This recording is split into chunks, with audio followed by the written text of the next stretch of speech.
Good afternoon, everyone. Thank you all for joining us today as part of our inaugural Tigunia Virtual Forum.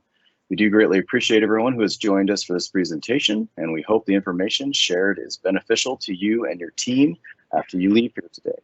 My name is Mark Mosman, and I'm one of the sales team members here at Tigunia, and I'll be your moderator for this presentation, which will run for approximately 45 minutes with a 15-minute Q&A at the end, totaling 60 minutes. Please ask questions, as this is ultimately about providing you with as much information as possible.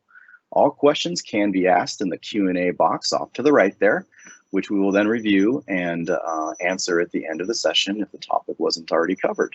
So without further delay, let me introduce you to Dave Weiser, who is a solutions consultant with us here at Tigunia. Dave? Thanks, Mark. I appreciate it, and thank you all for attending. And it's been a really wonderful week with a number of good sessions and a lot of information. Would thank you all for sticking through this whole week with us. I know many of you have been in and out doing your own jobs, but we really appreciate you spending some time with us. So I just want to, with that, thanks, just go ahead and proceed. We're going to be talking about workflows and document approval processing. Basically, as you may have known from the keynote, one of our goals was, how do we do different things within NAV and Business Central operating in the cloud? And so this is one of those areas where you can set up this process to email approvers and getting some documents and other things approved. So this was one of the sessions that, really helps with that. My contact information, like Mark said, my name is Dave Weiser, Senior Solution Consultant here at Tigunia. My contact information is there on the screen. I'll also have it at the end also, so don't have to try and write it all down now. So you can go ahead and give me a call, or give any one of us at Tigunia a call when we go through this. Our agenda for today, we're going to be talking about the document approval, and there's really kind of two areas that we want to talk about. One is what I would call pre-NAV 2016, and then starting in NAV 2016 in that area, Microsoft introduced what's known as workflows, workflow approvals into the Business Central, the NAV Business Central product. And so we want to talk mainly about that because I think most of the clients are at that level or in Business Central already. So that's where we'll spend the lion's share of the conversation. We'll look at setting it up. We're going to look at the workflow structure and also look at and go through a couple of walkthroughs. So purchase orders approval, new items approval. So just some of the changes that Microsoft has made into that system. So with that, approvals in Business Central and NAV, document approvals, basically, as this says, allows you to approve purchase orders and sales, or purchase documents and sales documents prior to the release. But in addition to that, starting in 2016, workflows were introduced. And so even the approval on some of the master records was also introduced. So it was no longer just purchase orders approval or sales order approval, but now you can approve items, you can approve, other areas within the system. And so, general journal entries, other journals you can send for approval. So those are all part of the process also, and we'll kind of talk about how to set that up within the system. So as we do that, basically we're going to talk for just briefly about the pre-NAV 2016 setup, because back in those days, the setup was fairly limited. The approval process was fairly limited. You were pretty much exclusively consigned to sales documents and purchase documents, and the approval process was fairly linear. You couldn't really change it that much. If I'm the person submitting the document for approval, it pretty much went to one person and then another person, and just you couldn't really do any conditions on the setup or on the approval, so it was fairly limited. But I just want to talk about a couple of the screens because some of you still may be on that and still may be operating on that. So the approval setup on this screen, as you can see, it's fairly minimal. You're identifying a due date formula. This basically helps with when you submit the approval as to when that's due, and so whoever's administering those approvals know that something is due and can expire at a certain period of time. You also identify who your administrator is. That's a person that can go into the approval requests and send out reminders. They can delegate things, delegate the reminders if one of the approvers is not available. And you can also specify basically whether you're going to notify the users, what kind of levels you're going to notify them. So like, for example, in this case, we're only going to notify users on approvals and also delegations. So you can basically set it up in that regard. The heart of the approval setup, though, is one of these two screens. One is the approval user setup. And we're actually going to see this screen again because this screen is actually used in the workflow, or can be used in the workflow process also. But with the approval user setup is an area where you basically set up specific users. You can assign a salesperson code to them, or basically who that approver is. You can assign whoever that approver is for that person. And then, at least in the prior version, you would also set certain approval limits. So for example, user D Weiser has a limit of $1,000 on sales and purchase documents. If anything is above that, then when you submit that approval, it's automatically going to get routed up to John, who has the approval or the limit of $25,000 for those documents.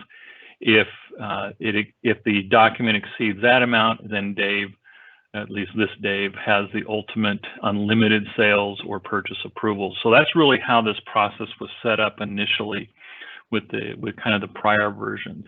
And so you could have those different levels. So this was kind of one of the weaknesses because, you know, the approval levels were fairly static, and it was basically hard to be able to change that.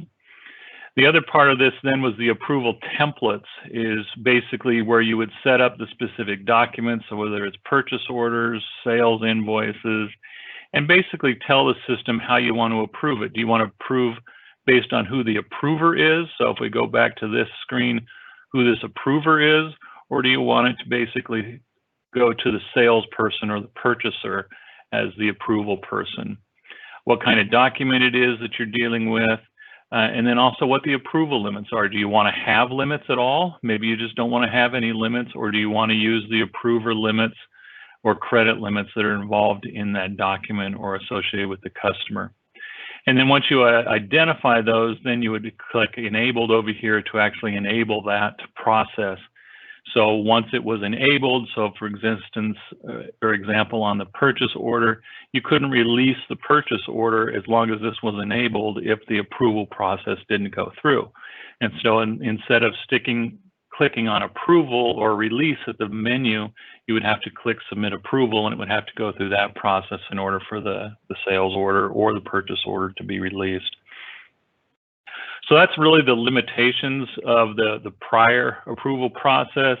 You know, single approvers, you can't really change it based on amounts. There were no conditions based on the approval, so it was very limited, and not a lot of people that I knew of actually used the approval process. Usually it was something outside the system or a third-party system or something that was customized. So in 2016, NAV 2016, Microsoft introduced workflow functionality, which really improved the ability to get some of your documents approved. And so we're going to spend the lion's share of our time talking about that. This new workflow functionality, it increased the approval processes. It added additional hierarchy, so now you control a little bit better as to who's getting the approval request. There's additional documents and records that are available for approval. For example, on the customer card, you can set up approvals for credit limits. For item cards, you can actually restrict the use of the item until it's been approved. So all of those things are additional functionality. The other thing it does is it places restrictions on those records prior to approval. So not just on the purchase order where you couldn't release it, but for example, on the item card, if it was going through an approval process, you really you can't transact against that item as long as it's in that state. And so we'll go through that and show you how that works. So in this case, as we look at the setup, the workflow user setup and the different steps, basically you're setting up the SMTP setup. That's really the heart of the email. And so if you're emailing in other areas, like you're emailing purchase orders or sales invoices, that kind of thing, hopefully your SMTP setup is already done, but I'll step you through how to do that. We'll also take a look at the user setup, the approval user setup, and how notifications and user groups are functioning. So in that case, we're going to switch over to Business Central. We'll bring up my session here. And so when you take a look at Business Central, the first place we want to go to is the SMTP setup. And so the SMTP mail setup, this is really the heart of emailing from within Business Central. It connects to the SMTP server and allows that connection to be able to email documents. So if you don't have that set up, one of the easiest ways to set that up is when you bring it up, hit connect or apply the Office 365 server settings. It'll fill out most of this. Then you're basically setting up the user ID and the password, and that allows those transactions to occur.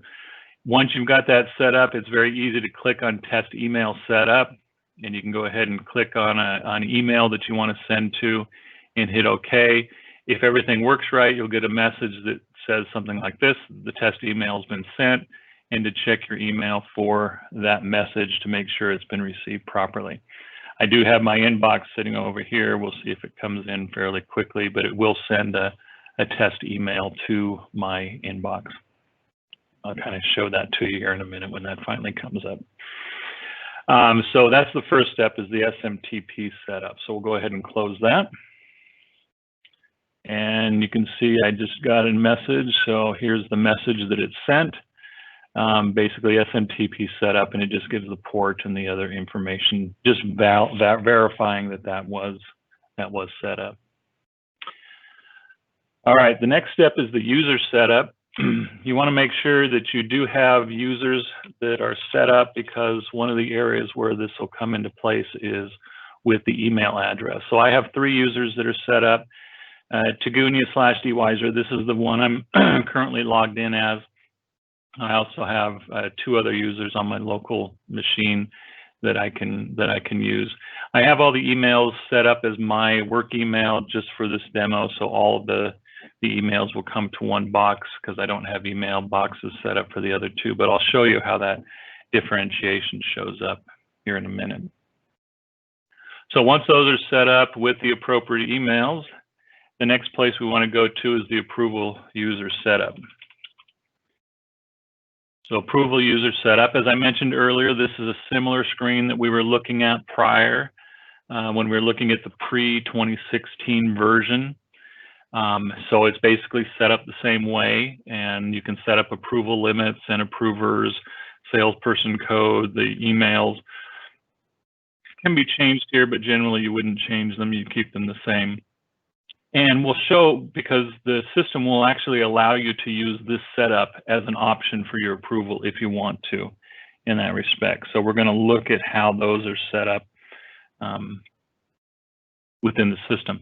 The other thing that you want to set up, though, when you do this is what's known as the notification setup. So up here on the menu, you have an option called notification setup.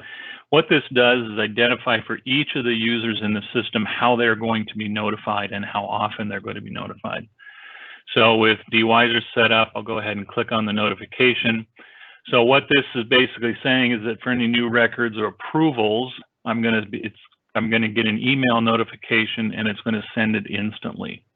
So if I take a look at the method, usually I only have 2, which is email or a note from within the system, where you can send notes from within the Business Central system, but generally email is the preferred method. That way, if you're out on the road or something like that, you're getting those emails, you know that you need to go in and approve something. On the schedule, you can change, whoops, sorry about that. You can change the schedule notification, where you can actually have different recurrences. So right now I have it set it instantly, but you can see that I can send these approvals on a daily basis, on a weekly basis, on a monthly basis. If you select daily, it'll ask what time you want to send it out, and also do you want to send just weekdays or every day, so including Saturday and Sunday. So you can basically set that up. If it's weekly, you identify also the time and what days or what day of the week you want it to be sent out. If it's monthly, you can have it sent out on a specific day, like the 10th of the month, or you can have it on the first work day or the last day, and what time. Generally, I really wouldn't see those set up that way, but depending on your situation, obviously, if you've got something you need to approve, you want somebody to look at it fairly quickly, and you don't want them to wait for a whole month before the old monthly email comes out and they're notified that something needs to be approved. So instantly is usually the preferred method there. So every time that there's an approval request, it'll send them out. Now, if you've got somebody that's approving tons of purchase orders or sales orders or documents, that may be a situation where you only want to send them maybe one email a day, telling them that they've got some things that they need to go in and take a look at. Otherwise, if they're getting tons of approval requests, then it might be filling up their email inbox with all these notifications, which they may not want. So the notification is the other area that we all wanted to mention there as far as the setup, and that's set up for each individual user. So this is not a global setting.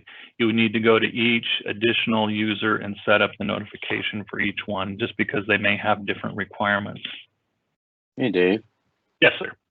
I have a quick question relevant to the topic here that we're cruising through. So question is, Tigunia set up GDL's SMTP using SendGrid, not Outlook as shown in your presentation. Can you tell me why? I cannot.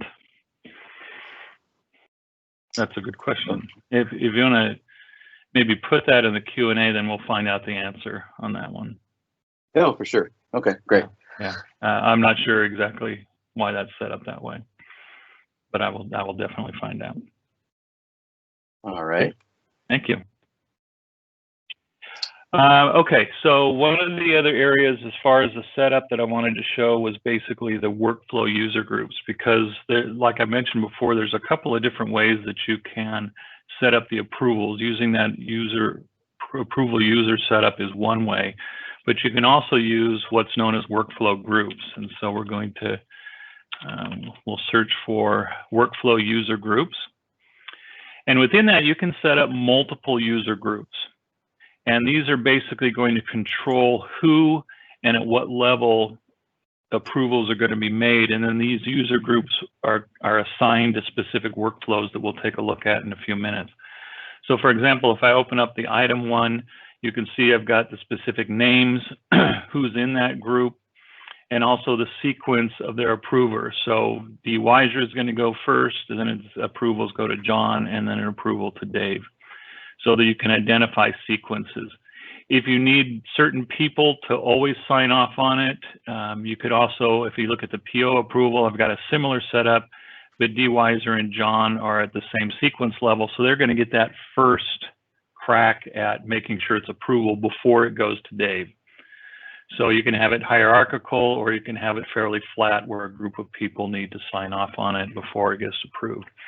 And like I said, you can have multiple PO approval groups and change those on the specific workflows. So just depending on what your situation is, you can set up those groups. And so that's kind of the last part of that setup that I wanted to go through with you, just so that you can see how to set up the users, how to set up the user groups. If we go back to the PowerPoint for just a second, I want to talk about the workflow structure. So the workflow structure is a little bit different than the way it was with the old document approval process. Within the structure here is that there's categories of workflows available in certain templates. So Microsoft has gone ahead and built up certain templates already on certain workflows. Those are really good to use as a starting point, so you're not building everything from scratch, and we'll take a look at that in a minute. The different workflow steps, though, that we're going to talk about then are events, conditions, and responses. So we're going to look at all of those as we go through that process, because that's really the key of the workflow process. Something has happened based on certain conditions, and when those things happen, what is the response that the workflow is going to do? What are the steps that the workflow is going to do based on each of those events when that occurs? And so that'll be part of the process. There's also, as we talked about, different approval options and different record restrictions that the records will be under once they're under the approval. There's many templates, there's many groups, so the templates are grouped into specific areas. We'll see that in a minute. There's 7 groups, and basically right here then is a list of the various templates that are available already out of the box from Microsoft in these different areas. So if we take a look at a couple of them, you got a vendor approval workflow, you've got also a customer approval workflow and an item approval workflow. So this gives you the ability to set up approvals for customers and vendors and items, basically the 3 main master records. You can also set up approvals on journals, journal lines. You can set up approvals on a variety of purchase documents, from credit memos to invoices to purchase orders or quotes. And we'll take a look at the purchase order approval workflow during one of our walkthroughs. Same thing on the sales side. There's a whole slew of documents that are already put in place, or templates that are put in place, that you can copy and use within the system. So as we talked about a minute ago, the workflow is made up of various steps, events, conditions, and responses. The event is the action that was taken in the workflow, and it has to meet certain conditions. So for example, if you had an approval process for a quote, it can be different than the approval process. A purchase quote, they're different than the approval process for a purchase order. And so within the workflow structure, the condition may be on the purchase quote that the order type has to equal quote. And on the purchase order approval, the order type has to equal order. So you can set those conditions within that event to make sure you're picking up only on changes on quotes, or only changes on orders, and you can set up different workflows. Then from that point is the response. What is the system going to do once you calculate that response? And that can be one step, or it could be multiple steps: emailing, putting a restriction on a record, and that kind of thing.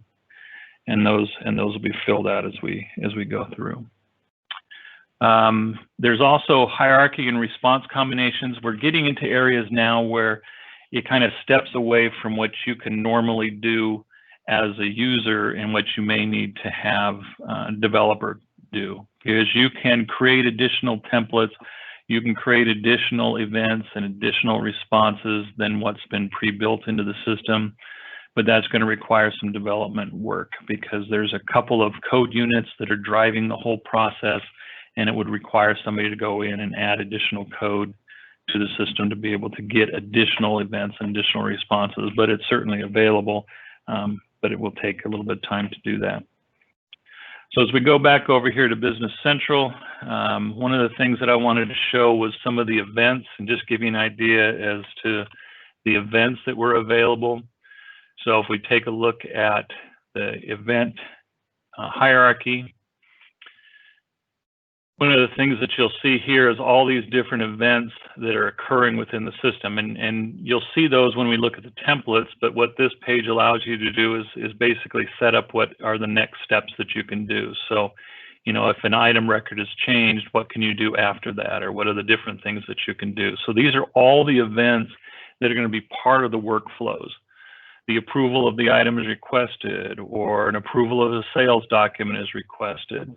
If we come up here, a sales document is released, or a purchase document is released. All of these events are things that are occurring within the system. And if we take a look at the event combinations, this is an area, the workflow event combination response combinations. You take a look at, here's all of the events, here's all of the responses. And so you can basically come in here and identify which responses you want to allow certain events to use. And so, like I said, this is all pre-set up normally already for a lot of these things, but it really does give you the ability to come in here, and if you want to add more responses or have the ability to add different responses to your events, you can kind of come in here and set those up within that system. So with that in place, this will make, I think, a little bit more sense when we actually look at one of the workflows. So I'm going to come over here to workflow. Create on the workflow. I already have one for the item workflow, which we're going to look at in a minute, but we'll take a look. Let's create a new one, basically a purchase order approval workflow. So when we want to set that up, we're basically clicking on new, and in this case, we want to click on a new workflow from a template. If I just click new, I get this blank screen, and then I have to build everything from scratch. I don't want to do that. So I'm going to click on new from a template. It'll give me a list of all of the templates that we looked at just a minute ago on the screen. I'm going to look at the purchase approval workflow, the purchase order approval. So that's the one I want to look at. So I'm going to go ahead and click on that. And you can see now it comes predefined with all of the different events, the conditions, and the responses that the system is going to go through. So we'll kind of touch on each one of them. You can rename the code if you want, and the description, whatever you want for this specific one. I'm just going to leave those alone for right now.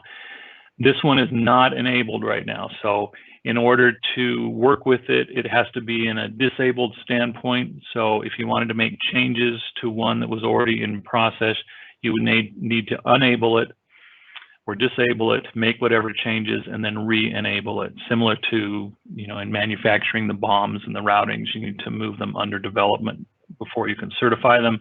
Same thing here, this needs to be disabled before you can make any changes. So down here in the lines then is the events and the conditions and the responses that we were chatting about just a few minutes ago. So we'll take a look at each one. So the events here are basically the events that are occurring within this purchase order approval. So you can see the first one, the first line or the very first event is an approval of a purchase document as requested. So that's the first thing that happens. Somebody creates the purchase order and they click on the button at the top of the purchase order saying, submit the approval or submit for approval.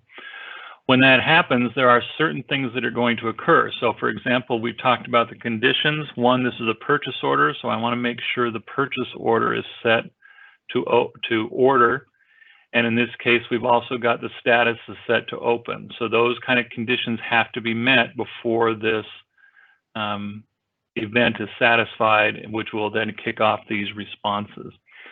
If we take a look at the responses, you can see I can have a number of them. This one actually has 4 different responses. The responses will show up over here on the fact box on the right-hand side. So as you go through the various lines, you can see that workflow responses changes. If there's only one response, only one thing that you want Business Central to do, it'll show up basically by itself. If there's more than one thing, more than one step, you can see it'll have this plus at the beginning, and it'll show the first response. You can see this one actually has 4 responses, 4 things that the system is going to do. So for example, in this case, sorry, I keep clicking on things. When this approval document is requested, the system is going to do 4 things. The first thing it's going to do is add a record restriction. So there's a table called restricted records that we'll take a look at in a minute, and it's going to put a restriction on that document, which basically prevents it from being used. So after it adds the record restriction, it's going to set the document status to pending approval. So if you look at your PO, that status will show pending approval. It's going to recreate the approval requests for the approvers, and then it'll actually send them out. So those 4 steps are going to occur whenever the document is sent for approval. Then depending on what the approver does, some of these other events may kick into place. So if the document or if the request is approved and there's no more pending approvals, which means maybe you're the last person that has to assign it, or you're the last person in the hierarchy that has to approve it. If there's no more pending approvals, then it's going to remove the record restriction. It'll remove the restriction and release the document. If there's somebody else that needs to approve it because there's pending approvals of greater than 0, then as we highlight that line, it'll send another approval request to the next person. So those are the 2 conditions. If the approval is rejected, always, then it's going to reject the approval and it'll reopen the document. And so you can see, you can basically step through all the different things that are occurring. All the different events that are occurring throughout the system. So it'll be very helpful, and then what the condition is going to be used. Let's go back up to the first one for a minute, because as we look at the responses, some of these responses require some options or give you the ability to have options. So I'm going to go ahead and click on the plus so I can open up another window that basically shows all the responses. And if I wanted to add more responses, I can come down here and I can click on the lookup value here, and I can get a list of additional responses. Remember a few minutes ago when we took a look at the event response combination page? This now is any of those combinations or any of those responses where that checkbox was checked, meaning that this response is valid for that event. And so I can actually create, different things here that I can include on the workflow response. But basically, I'm going to take a look at these. So we talked about these earlier, add record restrictions. There's no options there because it's just going to put a restriction. The only one here that actually has options that you can make are this create an approval request for the record. Because as we were talking about earlier, you basically want to designate how the approver is going to be set up for this specific document. And so as we take a look at this, you can see I've got the due date formula. This basically sets, when is it due, because you can set up your approvals to expire after a certain period of time. If no one's touched it in a week or so, then it expires and it basically reopens and it has to be resubmitted. You can delegate it after a certain period of time. So if your approver is on vacation or in meetings or something, they can't get to it, then the system will delegate those approvals to the next level or to whoever the delegate is. In this approver type then is where you would specify how you want the approval to work. So as we click on the options there, you can see we have three. We can have it go to the salesperson that's on the line. And if you remember back with the approval user setup, for every user, there was a salesperson and a purchaser code. So whoever it needs to purchase, or whatever salesperson or purchaser needs to approve it for that person, you can specify that. Or maybe that person has a specific approver, and that would be where the approver goes. And so those first two lines are referencing back to the old user approval setup screen that has been in place for many versions. The last one here is the workflow user group. And you remember we created 2 user groups that can be set. Once you identify that I want to use an approval user group, the next option then is which group do you want to use? So in this case, we're going to use the PO approval group. So it's going to use that workflow group for that process. So as you can see, depending on the approval setup, depending on the conditions that you set up for specific things, you can drive the workflows to different areas. So it may be that you have different order types, different departments, different whatever for your PO approvals. You can drive those in specific areas just by setting up different user groups. You can also, from this standpoint, open up that approval user setup if you want to go back to that very quickly without having to navigate through that. So those options are available to you to basically set this up. And so we're going to leave that one set up at this point to be able to do that. I'm going to go ahead and click OK. These other ones don't really have any options available to them. You can see this one, there's no options there. There's no options there. It's basically just going to do whatever you told it to do. So in this case, with this one now ready to work through, we want to enable this one. So we'll go ahead and click on enable. So it's now available for use. So I'm going to go ahead and close that down. We've set that one up, and you can see I now have 2 that are enabled. I have an item approval workflow, and I have the purchase order approval workflow. As you can see, I've got a strange condition on the item. The blocked field has to be no, and the blocked has to change in order for it to kick off. So we'll take a look at that here in a minute on getting a certain item approved. So we'll go ahead and close that. We'll start with the item one, just because that's the easier one to look at. So I'm going to go ahead and go to items. And this can be done either for new items or for existing items even. You can do that too. So if we go ahead and open up the bicycle, Let's not use the bicycle. We'll use the rims. If I go ahead and request approval at this point, you can see I can't send an approval. Oh, I've got an approval request. So let's use another item with my testing. So we use the spokes on this one. So I can send an approval request. You can see nothing happens because the condition has not been met yet. Remember, the condition for the item was two things. One is the block flagged has to be no, but it also has to have been changed. So in this case, it's no, so it meets that condition, but it wasn't changed, so it didn't meet that condition at all. So I can go ahead and send approval request and nothing's going to happen. If I click that on, then it has changed, but now the blocked flag is set at yes, so it still doesn't meet the condition. So if I send approval request, nothing is going to happen with that item.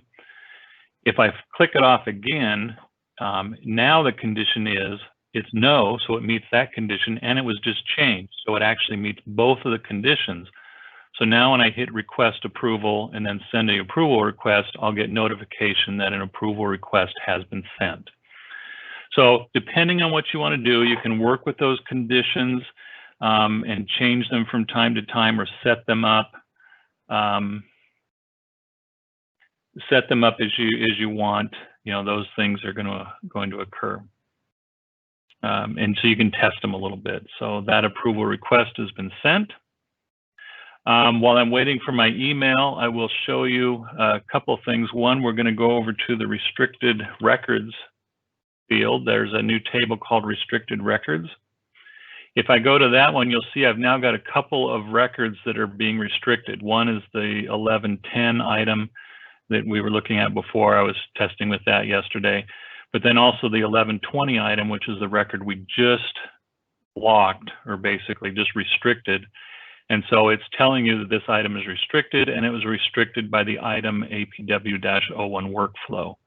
So it actually tells you which workflow it was imposed by that. So you can take a look at the record if you want, but at least it gives you an option to basically see what that record is.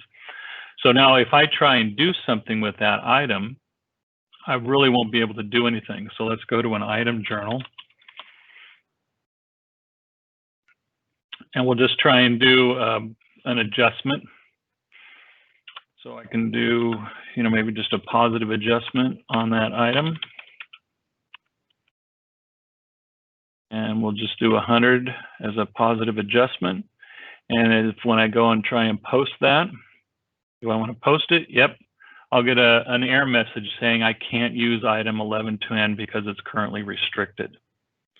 So it won't allow you to do any journal entries or to post any transactions related to the item because it's currently restricted. So it gives you basically that opportunity. Even though when you look at the item card, it's not blocked, it's still in the restricted item or restricted records table. So it won't let you use that. My notification came through. So if I take a look at my email, here's the email that was just sent.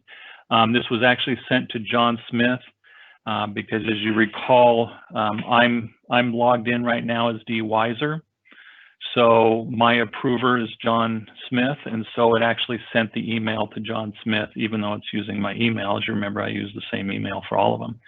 But it's basically telling me that I have an item that requires my approval. And if there were a number of items that required approval, I'd see a whole list of things here that require my approval. We talked about earlier, if you do a daily or a weekly email, you're going to get all of those things that are going to be a notification that you need to do something within the system to be able to approve it. So we're going to go ahead and close that and close the item journal and the item. Right here, if we need to approve something, where we really want to go is the request page. So there's a request to approve we want to take a look at. Now, when I click on it here, I don't have anything. It's blank because I'm logged in right now as D. Weiser, and I don't have any approvals that I need to request because that approval is at the John Smith level. So I really need to sign on as him. So I have another instance of Business Central.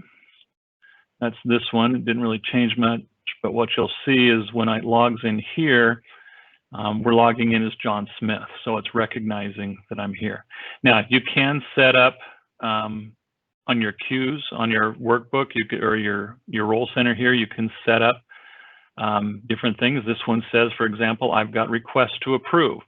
I can go ahead and go to requests, or there's this queue right on the role center. And if I click on that, it's going to open up the request to approve so that I can take a look at those requests that are going on within the system. So I've got 2 of them.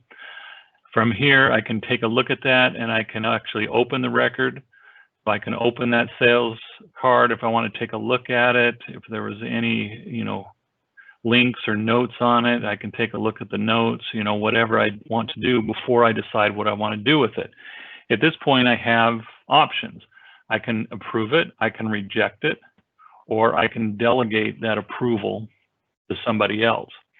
So in this case, I just want to go ahead and we'll just approve the 1121. So you can see that one now leaves. I've still got one left to go. If I go over to the restricted records now at that point, you can see that that 1120 item is now gone. That item is no longer restricted. I should be able to go ahead and make whatever changes I need to with that record. The same is going to be true really quickly on a purchase order. Just do because that has also been set up. So we'll set up a new purchase order. We'll use everybody's favorite Canon or London Postmaster in this case. We'll just set up here. We'll set up a purchase order for our item. Use that item because we know we just sent it. And we're going to get 100 of those. Now, in this case, I could try and release it. If I tried to release this PO at this point, I would get an error message saying it can only be released when the approval process is complete. Because this is set up to require approvals for purchase orders and it's enabled, then I won't be able to release this document on its own. What I have to do is request the approval and send an approval request. Now remember I'm going to show more here so we can see the status. The status down here is open. You remember the steps that we went through, or the responses when an approval request is sent for a PO. It puts the record restriction on, it sends the email, and it changes the status. So now if I send the approval request has been sent, and it changed the status to pending approval. And so you would then go through the same steps. The approver would get notification, they'd go on and they would request the approve, or they would approve the document, and then it would change the status back again. If we take a look at the restricted documents, at this point, or the restricted records, you can see I've now got a new one. The purchase order 106084 is restricted. And so it sets that record restriction also on there. And then, like I mentioned before, you're basically just doing the same things with approving the document, sending the email to the approver, them logging on and approving the document. Just a couple of quick things before we take a look at take a look at some of the questions. There is a new process, and I would encourage you to go back earlier this week. One of Ron Summers, our president, did a session where he talked a little bit about Power Automate. It used to be called Flow, and it's really more workflow on steroids, where it gives you a lot more options to do a lot of different things, not only with approvals, but just with sending out emails or doing different things within the system. And so it gives more ability to be able to do things. But if you wanted to take a look at that, you can. We're not going to cover that obviously today, but that's kind of the next higher level of being able to automate a lot of the events and responses that are going on today. Also, as part of the email, or as part of the slide deck that you'll have access to, is there's some additional links on workflows within Business Central.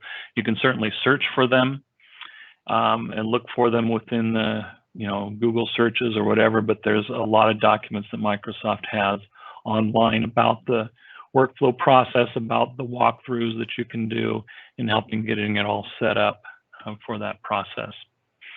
So with that, we'll open it up to any questions. Yeah, we have a few, Dave. Great session. So when we'll circle back to when you were speaking about the hierarchy. Let's see, you covered the person level, but so can you establish hierarchy based on role instead of individual user? Not at this point. That's a great question, but not at this point. We haven't been able to work out the roles yet. If someone knows differently, that'd be great. But that would be kind of the next iteration that I would hope that they would do is set it up by roles. Okay. All right. Great. Thank you. Okay. So when scheduling notifications for daily or whatever, will one email be sent? Will one email be sent with a list of approvals being requested, or many emails? One will be sent with many. Let me see if I've got one. When I was working with some testing yesterday, let me see if I've got a quick example. Yeah, so here would be an example of what the email would look like. Is you would get one email and it would show just a whole list of all the approvers, all the actions. So maybe some of them got canceled because they were past due dates, or other ones that require approval, but you'll get one email with a whole list of things that need to occur. All right. Okay, great. And next up is, if the PO amount exceeds the sequence one person's approval level, will it automatically skip that approver and go to sequence 2? Yes. Well, it'll go through the process. So, for example, if we were taking a look at the approver process, let me go back to those levels. So, if DYs are submitted, that it would go through John first and then to Dave as ultimately the approver level. I'm not aware that it would skip John completely and go to Dave. Okay. All right. Next up, is there some type of key or support documentation that covers what is put into the on condition field?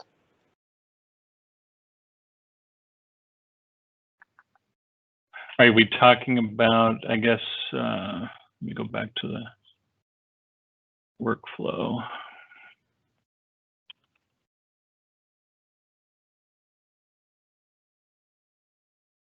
Purchase order workflow. So the on condition field, basically it's giving you these options.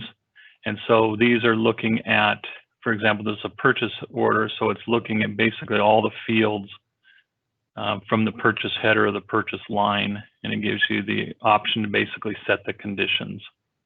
So I'm not sure if that's the answer to the question, but since you're looking at a purchase order where you've got a purchase header and a purchase line, it's got to meet the conditions that you set. So you could actually set, for example, I want to have a certain approval level for a certain vendor.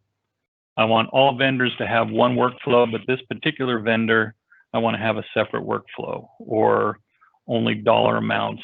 You know, it has to exceed, the condition is it has to exceed $10,000. You know, that kind of thing. So you can set up those limits that way on the on condition. Okay, and yeah, whoever asked that question, great question. If you were looking for another answer, then please chime in. Otherwise, the next question is, speaking of workflow, besides the approval workflow for approving the customer credit limit, can other fields be set up for approval of changes? I'll say yes, because you can, but it may require some modification. So the one that they've given us now is part of the template. As we go back to the templates and come back to the customer, the only other kind of field change that they've built in is the credit limit change. You can certainly, with the development help, obviously change some other fields. or create additional templates or additional workflows for other fields. But at least at that point, that would require customization. Okay. Okay, great. And if we could circle back to the last one, our audience member chimed in and is now saying, are there other things similar to always? And can you show how you got to that screen again? I'm not getting it when I try. Yeah. So go ahead. Yeah, so you can get to it either through the template. I mean, you can work through the template and take a look at it. Because when you look at the templates, you can actually open these up and kind of take a look at them. So the purchase order approval workflow will if you wanted to change the template, you certainly can. Or I was working with the specific workflow, so I searched for workflow and opened up my workflows. And I looked at my purchase order workflow. Then on whatever line, whatever event line that you're dealing with, you just go ahead and click on the on condition, and it'll open up the event conditions that you want to be able to set. Okay.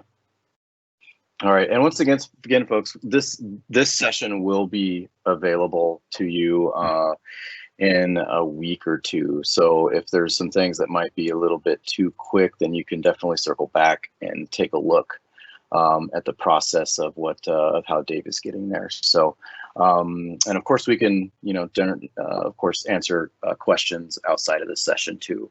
More than happy to do that. So, okay, next question, Dave, is, are there other workflow templates available? If so, can more be created?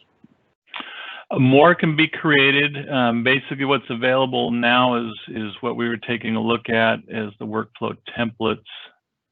Let me go back to that page.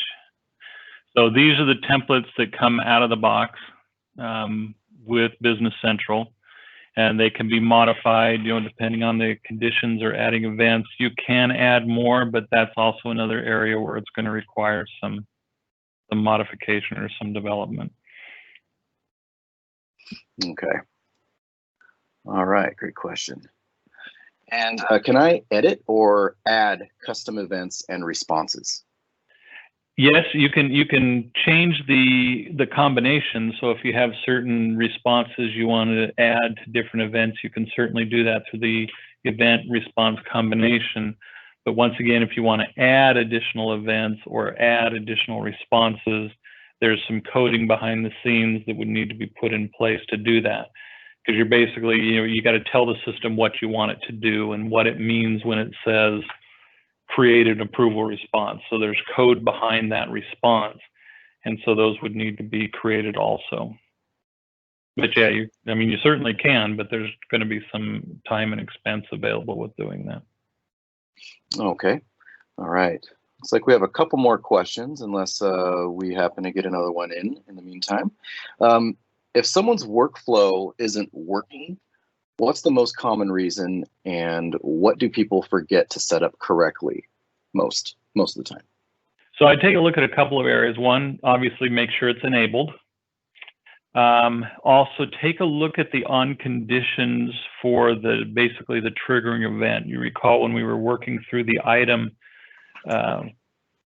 approval, it only worked based on the conditions that the block flag was no, and it had just been changed. So that may be another area where you want to look at it as to why is it not doing it. Maybe because all of the conditions on that initial triggering event were being met. Aside from that, it would basically be making sure that the email is set up. If you go to that SMTP email setup and click the send a test message and make sure that's sending it through. You may be doing that already for emailing purchase orders or sales invoices, but just make sure that's set up and that the email is set up for the user. So those would be the first places I would take a look if something is not working like it should. Okay, great, thank you. All right, last question that we have. Let me just make sure we don't have any more in the queue. looks like the last question for now anyway. We have, does the approval process work when not all users or approvers have NAV access? You can certainly set up users to get the emails, but they'll need to be able to log on and actually approve the request. So they would actually need to have approval to do that. Now, now that I'm thinking about it, I will have to double check on whether they actually have to be a full user or whether they can be a team user. Be able to approve the request. I believe they can be a team user and still do that, but I will have to double check that, and I'll put that in the documentation with this session. All right, excellent. Let's see. Okay, great. Yeah, just checking the queue. Looks like everybody has asked what they want to ask. Fantastic session there, Dave. Thank you for the Q&A. I believe you had a couple of things to say at the end here. Well, just I've been involved with planning this conference or this forum for a couple of months now, and I really want to thank everybody who's attended. We've had some great information presented over the last 4 days, and I hope that you found it valuable, and that you have an opportunity, if you missed a session or two or wanted to repeat a session to get that information. All of the sessions are recorded or have been recorded and will be available sometime next week. Once we get them all loaded, you'll get emails on how to be able to access those. Whether it goes on our YouTube channel, we have a YouTube channel. It has a lot of videos, not only these videos, but some other shorter training videos we're calling Tip Talks. So you can go ahead and see those, but those will be available probably next week. So if you want to go back and revisit any of this information that was presented this week, we would encourage you to do that and reach out. If you have any questions, connect it to Tigunia.com is a great resource, or any of the specific speakers, you can go ahead and reach out to them directly. Right, excellent. Yeah, and as Dave mentioned, for sure, you know, if you'd like to connect or learn more about all of Tigunia services, please reach out to us at connect@tigunia.com. Aside from that, we really do appreciate everybody that joined us here today, and perhaps joined us in other sessions earlier in the week. Yeah, I'd like to thank all the presenters that showed up this week as well, and all of you attendees. Without you, this wouldn't have been a success. So we thank you very much, and you have a fantastic day and rest of the week.